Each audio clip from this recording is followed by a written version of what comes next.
Hello, hello, hello, and welcome. This is Maria Tomás-Keegan, and welcome to the season 5 of Tips for the Transition. In case you've never watched this podcast before, we have been the #1 most watched show on Voice America TV for the last 16 months or so, and we're really proud of that and very grateful. And now we're expanding our reach into live streaming on LinkedIn, Facebook, and YouTube, as well as on all your favorite audio podcast channels. So these are weekly conversations with inspiring women every Wednesday. And what we do here is we help women around the world become more confident, self-reliant, resilient, and brave in their careers and in their lives. As I said, I'm Maria Tomás-Keegan. I'm a career and life coach. I specialize in transition for women. And I want you to know that each episode we create here becomes a resource to help women navigate challenges in their lives and in their careers.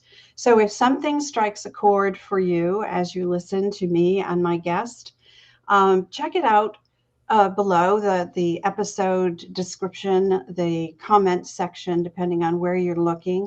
The show notes have all kinds of contact information for my guest and for me so that you can continue the conversation and reach out to either one of us. So let me introduce you to today's guest. Maureen Ross Gemme is here to talk about how our personalities can help us to communicate better and improve our relationships in all aspects of our lives. Before we get started, let me just tell you a little bit more about Maureen. She is the CEO of Emerge Leadership Academy, where she began training leaders across New England in 2015 after a 30-year corporate career. She and I have that in common, lots of years in corporate. She's a motorcycle riding grandma and a personal growth advocate. Maureen trains and coaches leaders who want to make an impact. She's passionate about helping her clients step into their full potential and develop others on their team. As a personality expert, Maureen helps her audiences own their gifts and embrace the differences in the diversity of others to build better relationships. After living through her teenage years as a drug addict and alcoholic, Maureen stepped into recovery and created an awesome life for herself and her family. She has deep compassion for helping others to emerge, evolve, and lead their best lives, and created the Recovery at Work program to help those who are ready. So let's get started with this episode. We call this Mind the Gems in Your Personality. And I am going to introduce you to Maureen is right there. There we go. All right, we got it all situated now. Hello, Maureen. Thank you Hi, so much for Maria. joining us. Thank you very much for having me. I'm delighted to be here. Thank you. I'm glad you are. We had a few technical difficulties early on, so we've got it all sorted out, hopefully. And our connection will remain solid as we have this conversation. I think this is going to be really fun and insightful for people. So I also have heard from our promotion of this program from a number of women who are very interested to hear what you have to share. So let's get started. I'd like to hear, if you don't mind sharing, a little bit of your backstory. Would you tell us about that? Oh, sure. Yeah, I really am delighted to be here because tips for transition. I mean, everybody, right, goes through transition, and there's all kinds of opportunities in life to be in transition and to then transform something in your life. So I had a transformation early in my career, actually in my life, in my 20s. I had a major transformation when I figured out that I was a drug addict and an alcoholic, and I decided to reach out and get the help that I really needed. So I always had a strong work ethic, though. I would work a full-time job and a part-time job, usually in a bar, and I got to know people because I do kind of have that bubbly personality, and I always wanted people to like me. And so I was trying to connect with people, and I loved and studied people all my life. But when I got into sobriety, I had to stop looking outside myself and go within. So I got on this track of personal growth and development, which is why I'm so passionate about it, because it has changed everything about my life. And not only, that one transformation, there's been many opportunities throughout life as we mature and grow and change jobs to have that transition and to transform yourself again and again. So we keep remaking ourselves, right? And reinventing ourselves along the way. So I have a story like everyone else, a 30-year career, but in that career, so I got sober when I was 24, and I started working at the Hartford, a large financial and insurance kind of company in Hartford, Connecticut. And what we did was basically, in such a large company, it's about 30,000 when I was there, 30,000 people. I moved every 2 years into another department, and I built my relationships, I built my network. But it's amazing when you're in such a large company how you can move jobs and not know anybody in the new department. So I was able to reinvent myself almost every time I moved over or up or over or up. And that's how I really had a fantastic career without having to leave the company and grow and change. I did that progressively through IT or information technology. And then I was in marketing and communications there. Then I got into training. I actually had 3 stints in 3 different training departments throughout my time there. And towards the end, I was in project management, being an education leader on large scale projects that were rolling out across the organization. So I had an opportunity to work with people in like all these different departments, like sales and underwriting and customer service, and of course in corporate, because I served a corporate community also as an HR person at certain times. And so I had lots of great experiences and in dealing with large scale events. So I'm very familiar with transition. I now help my clients, and I do leadership training across New England. So that's been also really fun to meet leaders from all different industries out there, not just corporate, but in like manufacturing and healthcare, as well as like retail and government. Wow. We have very similar paths with very large corporations. I was with IBM for the last 20 years of my corporate life. So I understand the moving within the organization every couple of years and being able to learn new skills and do something that's very different from the last assignment. So you mentioned personal growth was an important part of your recovery. Tell me what you found was maybe the personal growth tool that had the biggest impact for you. Well, certainly, going within, meaning you have to look at anytime you get feedback, what's somebody else's perception and what are you putting out there and all of that. And it all comes down to, for me anyways, my personality. So I got really into different personality type indicators, like, for example, Myers-Briggs for a while that I was doing with corporate classes, and then really understanding the Enneagram in my 40s. So in my 30s, I was kind of into the Myers-Briggs, and then in 40s, it was the Enneagram. And then a big tool, another one was the Everything Disc through Wiley & Sons. I'm now an authorized partner for Everything Disc, and that's what I'm hoping to share more about today, the different personality types. But the more you learn about who you are and what your strengths are, the more you can capitalize on that. So when you are personally growing, you don't have to just work on something that you're not that good at. You should be working on what are your strengths and making them into your superpowers, if you will. And also recognizing what other people's strengths are. So that for me, because then I can mine those strengths in other people as I'm leading them on project teams or if they report directly to me.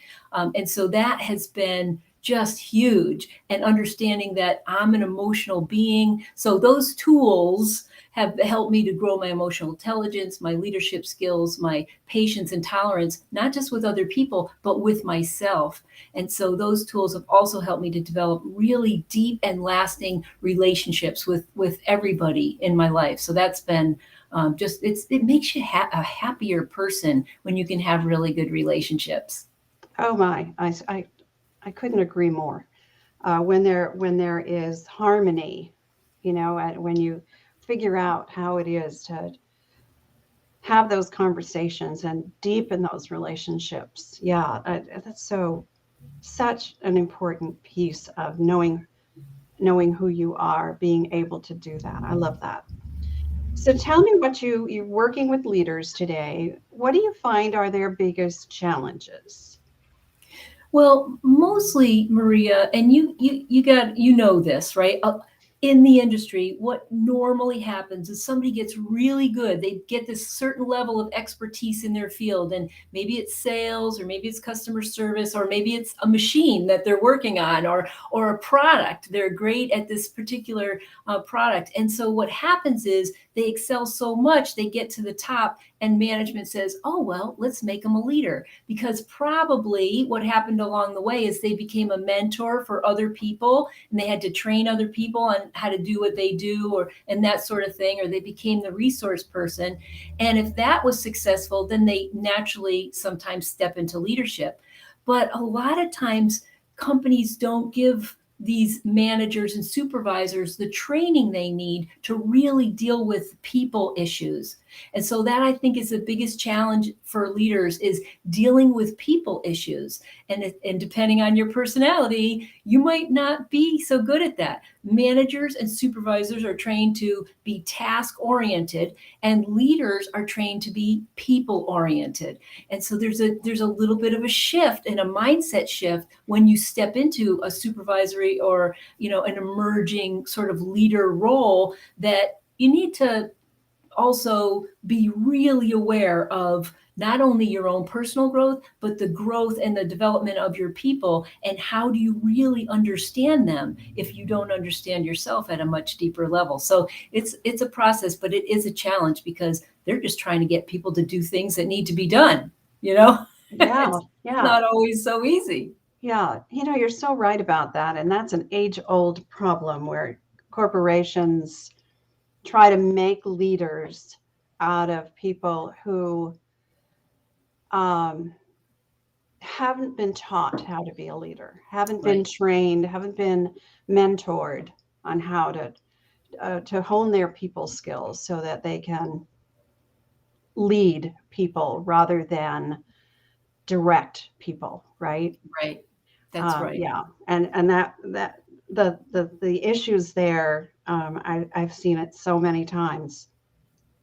That's how we develop micromanagers and Oh, nobody people. wants one of those. Yeah, and nobody wants to work for a micromanager because No. if they're training someone to do what they are so good at and they don't do it right, right? So that it's so important. All right, so let's get into this personality thing. I'm really I've done I use personality tools in my own coaching practice as well. So I'm really interested to get your perspective. And I know some of the people who have reached out to me when they saw the promotion of this have also said, I want to hear this. So let's get into this. Tell us about the 4 personality types that people generally fall into, and how can we identify which one we are? Okay, so as I'm describing them, I wanted to keep a couple of things in mind, right? So in the disc map, that's DISC, you can imagine 4 quadrants and like a letter going in each quadrant, right? So we're going to go right around and I'll describe the 4. But you need to always remember that this is not meant to pigeonhole anybody or to say that, oh, well, this is your 1 quadrant. Like, we have all of the abilities of all of the personality types, but there's usually 1 or maybe 2, a close secondary one that you are naturally going to be gravitating towards, that you're going to be pulled towards. Okay, so as we go through these, you might say, I want you to sort of think about, oh yeah, that's me, or no, that's not me, or maybe that's me, right? So you're just going to sort of decipher and do a little self-assessment. And the first one that we're going to talk about is the D. Now, the D stands for the dominant personality type, or dominance is their strong suit. Okay, the dominant type of personality is the one that's super action oriented and is driving for results. So we've all had bosses like this who are telling us they're direct and they're firm and they're going after the goal. They're great at problem solving. They make quick decisions and they like to help people to overcome challenges so that they can get the job done. They're like on a race to it. They're very strong-willed. They will find ways to get around obstacles, and they sometimes can be a bit forceful if they're really determined. They are sometimes pretty competitive types of people. Now, we all have a competitor within us, but the question is that your dominant sort of quality? Have you been told, for example, that sometimes you step on other people's toes, or that you're not taking the person's feelings into consideration? So, for example, if you walked into a dominant person's office, or if you are a dominant person, you might even think in your mind, what do you want? And you can't just say that. Well, what do you want? Because time is money and I don't want you to waste my time. So when you walk into this person's office, you want to be very clear about what it is you want and get right to the point, because that's what they want to hear. Okay. So then the next one over is the influencer type. This is the I on the disc map. The influencer personality type is also very action oriented and somewhat results focused. They want to get results and they take quick action, but they're more people as opposed to task people.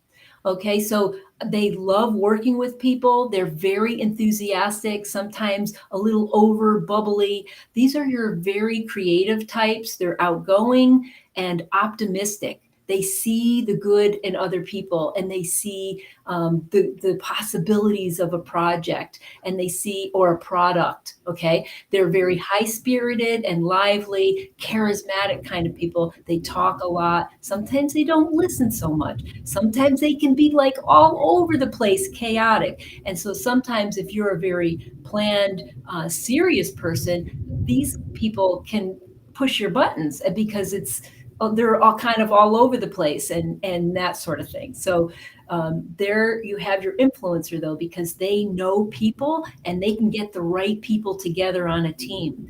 But when you walk into their office, if you just get right to the point, they might even be disappointed. They want to talk about how you're feeling today, or the weather, or what's going on with your kids or your dog.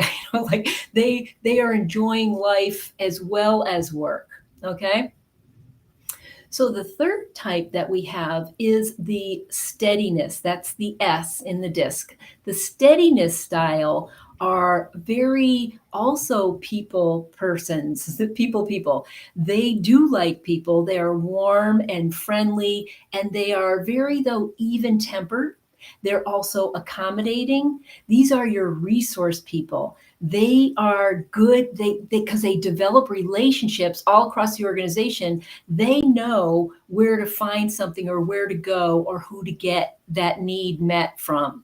So they're very patient. They're good listeners. They're humble and tactful they're kind. These people are kind. They're the kind of unsung heroes.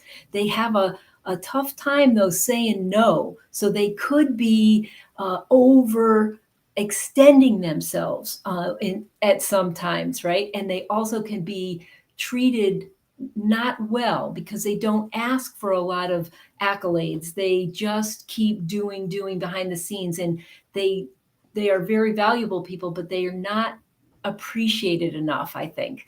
Okay, so those are your S's. They're steady, but they like harmony. They like a very stable environment. I don't want you to bring your conflict into my office.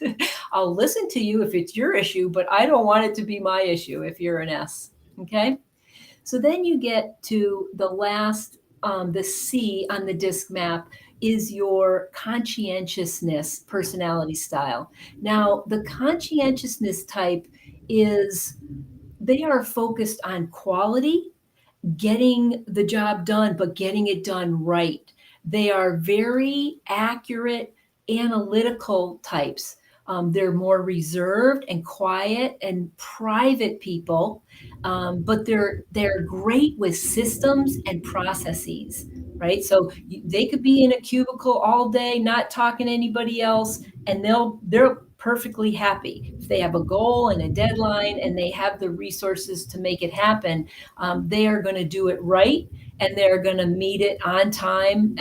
But when the deadlines are moved, they're not so flexible. So this is difficult sometimes for the C's to have, new ideas thrown in at the end of the project, and the scope creep, it drives them crazy because they got their list, they got the project plan, they are following it and implementing it and on time. And those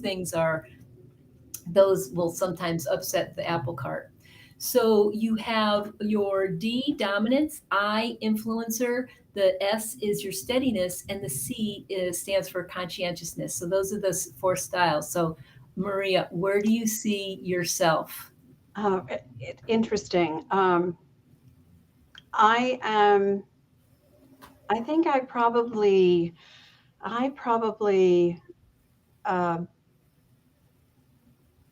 move between the I and the S.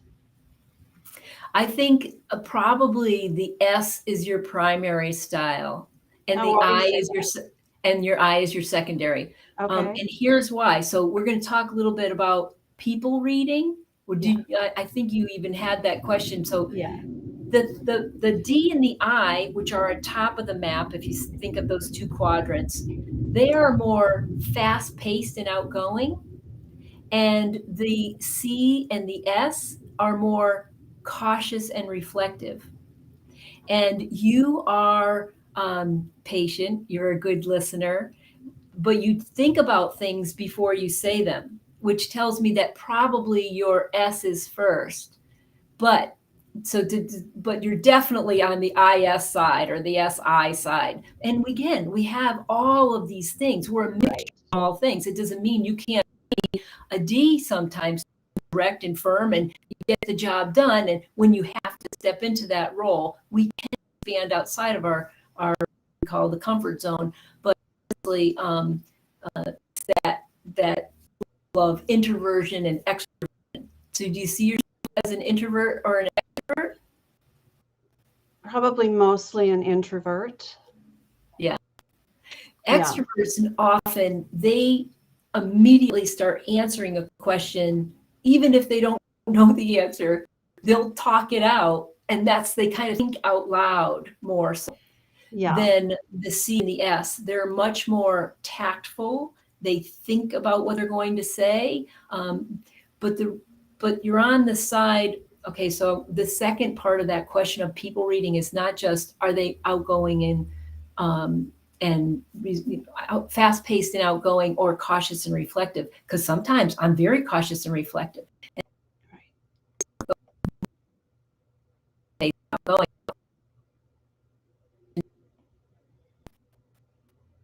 We're having a little bit of. If you can hear me, Maureen, can you hear me? Yeah. Okay. So we just missed that last piece, that there's an instability, I think, in the internet connection here. Oh, And we lost Maureen. She's going to come back. Here we go. I usually don't have a connection, but okay. Here's the second question. Second, are you more questioning and skeptical or cautious and reserved? Question, skeptical? Am I gone again? No, you're here. I'm thinking. Okay, good. I'm like, so I am probably more cautious and reserved. I said the wrong thing. I said the wrong thing because I was thinking too much in my brain about the connection. Are you more questioning and skeptical or warm and accepting? Oh, warm and accepting. That's I am curious. So the questioning piece is there, but yeah, I'm the latter more. Okay, so you are more warm and accepting, I'm guessing, than questioning and skeptical. I can be very questioning and skeptical too sometimes, but most of the time, I'm going to take you for what you're showing me at face value. I'm going to probably trust you right away. We're much more trusting than the D's and the C's. The I's and the S's are much more trusting, warm, friendly. We don't have too much problem going out to these networking events or doing the warm, fuzzy kind of stuff. But that the D's and the C's are like, oh, are you kidding? Another one of these? Why do I have to go? They want to get stuff done. They're more task focused. That doesn't mean they can't be. And they do come out of their shell when they actually are in those situations. But it's just a different preference. That's all. So it's really interesting because we are all a little bit, and depending on the circumstance we're in, right, we can be all of those things at one time or another. But so let's talk a little bit about how do we bridge the gap when we meet somebody who is not exactly like we are? How do we bridge that gap, especially, in a work environment where, even in a personal environment, this is all about relationships. Right. What do you think about that? How do you do that? Here's the thing. It always benefits you if you can bridge to their style. Yeah. And then some people will say, oh, well, that's not authentic. I want to be my authentic self. But if I'm always my bubbly self and I'm working with some C's who just want to get down to business and get things done, then they're not going to like me very much. And that's what I'm striving for anyway. So I'm going to go in, I'm going to be serious. I'm going to be to the point. I'm going to be planned and prepared when I go in there because I know that they're going to want to see my proof, what research have I done, what are the facts, and I can leave my emotions at the door. Okay. But if I'm going to deal with a D boss, I don't need to go in and say, so how was your weekend? Did you watch the game? I mean, some Ds are really like that, and they'll be happy to talk about, they'll train you. First of all, people always train you how to treat them, right? So you can go into their office, though, and be direct and firm, even if that's not your style. But your natural style. Right, your natural style. Yeah. You could be more resolute and getting to the point. If you need help making a decision, walk in there with a couple solutions and say, I'm not sure what to do. They will make the decision. They'll help you, but don't always ask them to figure it out. You can help them figure it out. So that's kind of what I'm talking about. For the I's, if you're a D or C or an S, you want to go in there with and be open to some creativity. These people do like to talk about the possibilities of all kinds of things, and they are more creative people, and they like to have fun. So laugh at their jokes once in a while, and be a little patient if they get off topic on an agenda. But for the most part, you can really be yourself with your I, so long as you don't hide. If you're hiding, that's we're not happy. I'm a strong I on the outside of the edge. And I can tell you that I've worked with a lot of different types of people over the years. And I'm going to be direct with, if I think you have a problem with me, I'm going to ask you, are you okay? Are we okay? Like, what's going on? I know we were at a disagreement in that last meeting, but I want to make sure things are okay. And sometimes the C's are very private and reserved, and they just say, yep, everything's fine. And they stew in it. It's like, no, tell me, because I want to work it out so I can get past it. The S's, however, are more, they're going to be more accommodating in how whoever approaches them. But we need the S's to sometimes stand up and speak up and say what's on their mind, because they got some great ideas too, but they're too quiet sometimes. So my best advice for whatever style you are is, if you are either a D or an I, you need to zip it more often and listen more often. And if you are a C or an S or a C, you want to unzip it and speak up more often and share your thoughts with the team, because you have valuable input, and don't let those D's and I's bully you into silence. Yeah, we have to be careful about that. You know, this is so interesting, and I think it is valuable for everyone to recognize that, you know, there are tools out in the world for us to help us dig in a little bit to understand first who we are and how we operate and what we want, so that we can have these harmonious relationships with other people by understanding who they are and what their dominant traits are and how we can communicate most effectively. So I'd like to, in the last part of our show, Maureen, we call this Tips for the Transition for a reason.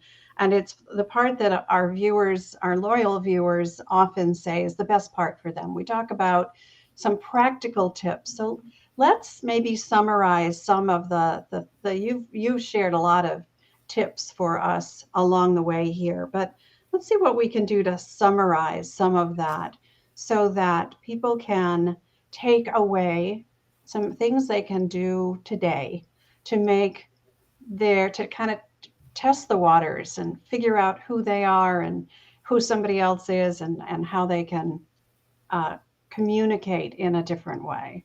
Okay. So the first thing is to really identify who it is that you are. Where do you fall here?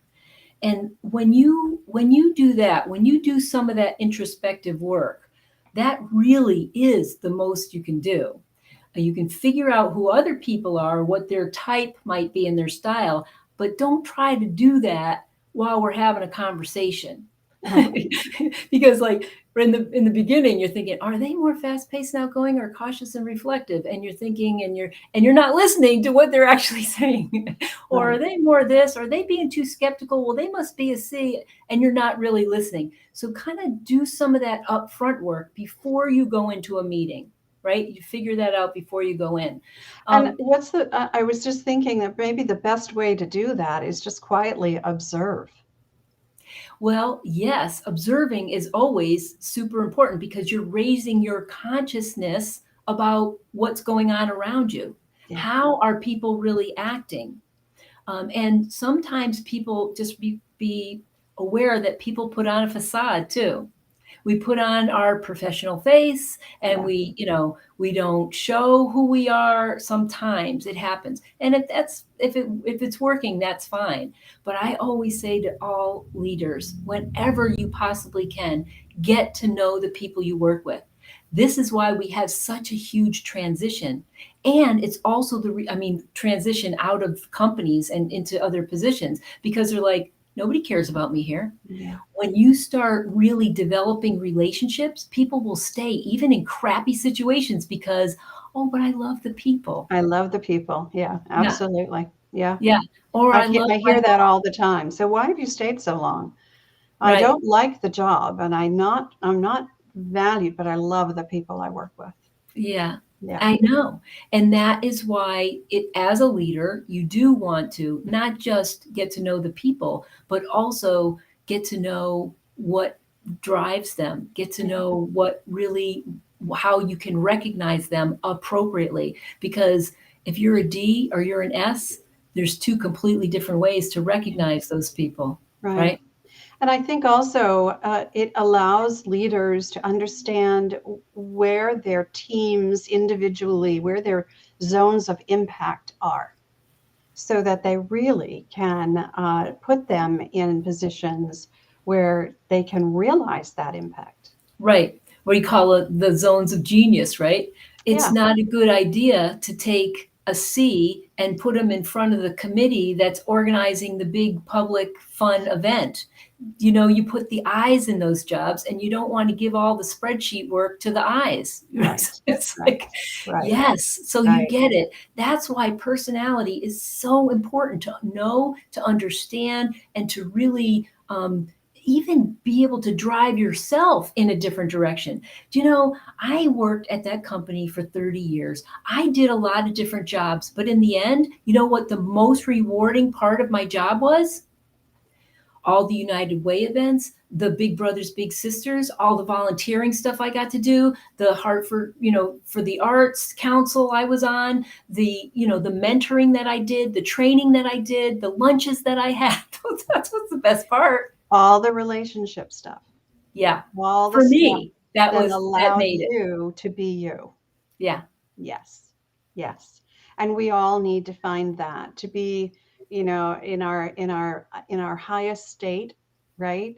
Of being. I think we all need to find that, Yeah. It's a whether it's in connection. corporate or not. I mean, so here's a great example. You're a great example of being in a corporate environment, and you said it, the best part of your job. So there was another part of your job, your day to day, right? Which wasn't so fulfilling, but you got to do stuff that was, Yeah. which made a 30-year career. And it's very similar to mine. And I think that's the key for all of us. If we are in corporate and we're not happy in the job itself, but you want to stay in corporate or you want to stay with that company, you love the people, find things that fulfill you Yes. And aside so from your day to day. I want to ask you a question. So Sure. if we had whenever we're unhappy in a job, I don't know if this has happened to you, but when I finally, I look and look and I try to find another job and I can't find one, when I finally relax and sort of surrender and say, okay, I guess I'm just going to be here for a while, and I start actually enjoying it a little bit, that's when the doors start to open. Yes. That's when somebody says, hey, Maureen, you want to come over here and do this? Or what do you think about this idea or opportunity? Right. But when we're trying and we're fighting and we're trying to make it happen, it doesn't usually work for Yeah. me.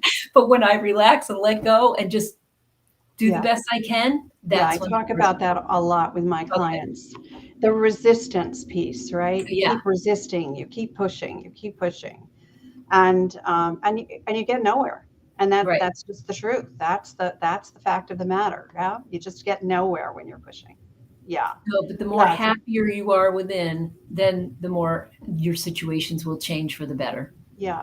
And I think the more you know yourself, Mhm. the more likely it will be that you will find where you're happy, whether that's within the organization you're in now or elsewhere. And maybe it's starting your own business, maybe it's taking your skills to another organization where they appreciate you more, or staying within the organization you're in. And like you and I did, we moved into different organizations. The company was large enough that we could do that. I was with Yeah, IBM, pretty big company. You were with the Hartford, pretty big company. And, yeah, and we had that opportunity. So, there are options that we need to explore. And it all starts with figuring out who we are now and what do we want. indeed. And Yeah. asking for help, And right? And asking for asking help. for help. Absolutely. Because it's Coaches, so much easier. mentors. Yeah. Yeah, Maureen, you and I could chat about this for days, probably, but we are running out of time here. So I really want to thank you so much for being with us today and sharing your expertise, this wonderful conversation about personality and how we can use it to mine the gems in our personality, as you say. So thank you so much. I know that people are going to want to get in touch with you. So Tell us what is the best way for them to do that.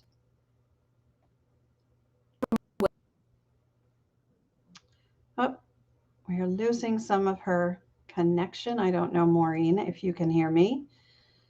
So here's what I'm going to do. I'm going to speak for Maureen. You can find Maureen on LinkedIn, and you will also find more connection points for Maureen in the notes section below. She has dropped off and come back on. Let me. Just got, sorry. I don't know what's going on. Here we go. I don't know. We've got, okay.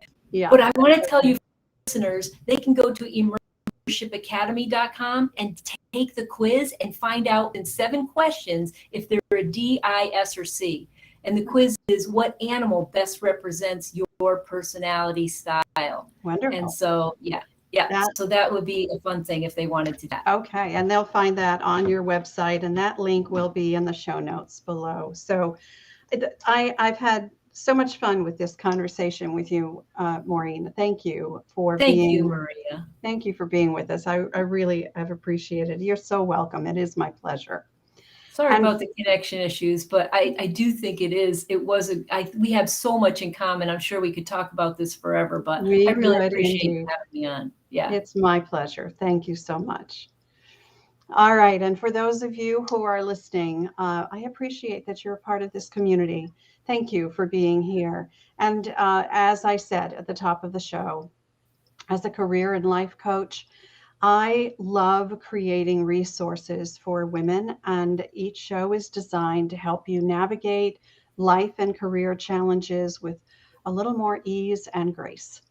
So if you, as I said, also, check the show notes or the comments below, wherever you're watching or listening, for more connection points for Maureen and for me.